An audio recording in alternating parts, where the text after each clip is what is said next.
കോഴിക്കോട് ജയലക്ഷ്മി സിൽക്സിലുണ്ടായ തീപിടുത്തത്തിൽ പ്രാഥമിക റിപ്പോർട്ട് ദുരന്ത നിവാരണ വിഭാഗത്തിന് കൈമാറി. എങ്ങനെ തീപിടുത്തമുണ്ടായെന്ന് ഈ റിപ്പോർട്ടിൽ പരാമർശമില്ല. സേനയ്ക്ക് തീയണയ്ക്കാൻ ആധുനിക ഉപകരണം ആവശ്യമെന്ന് റിപ്പോർട്ടിൽ പറയുന്നുണ്ട്. അജി കുഞ്ഞുമോനാണ് വിവരങ്ങളുമായി ചേരുന്നത് കോഴിക്കോട് നിന്ന്. അജി, എന്തൊക്കെ കാര്യങ്ങൾ റിപ്പോർട്ടിൽ സൂചിപ്പിക്കുന്നുണ്ട് അജി? ഡോക്ടർ ഉന്മേഷ്, വിവിധ വകുപ്പുകളുടെ പരിശോധനാ റിപ്പോർട്ടാണ് ഇപ്പോൾ ദുരന്ത നിവാരണ അതോറിറ്റിക്ക് കൈമാറിയിരിക്കുന്നത്.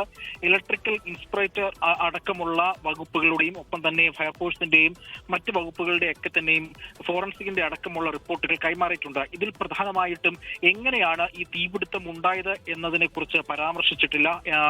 തീപിടുത്തത്തിന്റെ കാരണങ്ങളും മറ്റു കാര്യങ്ങളും പൂർണ്ണമായും ഈ റിപ്പോർട്ടിൽ പരാമർശിച്ചിട്ടില്ല. വരുന്ന ദിവസങ്ങളിൽ തന്നെ ഈ റിപ്പോർട്ടിന്റെ പൂർണ്ണ രൂപം പുറത്ത് വരുമെന്നാണ് ലഭിക്കുന്ന വിവരം. പ്രത്യേകിച്ച് കഴിഞ്ഞ ചൊവ്വാഴ്ചയാണ് ഇത്തരത്തിൽ വലിയ തലത്തിലുള്ള തീപിടുത്തം ജയലക്ഷ്മി സിൽസിൽ ഉണ്ടാകുകയും ജയലക്ഷ്മി സിൽസിന്റെ 3-4 കെട്ടിടങ്ങൾ നിലകൾ പൂർണ്ണമായും കത്തി നശിച്ചത്.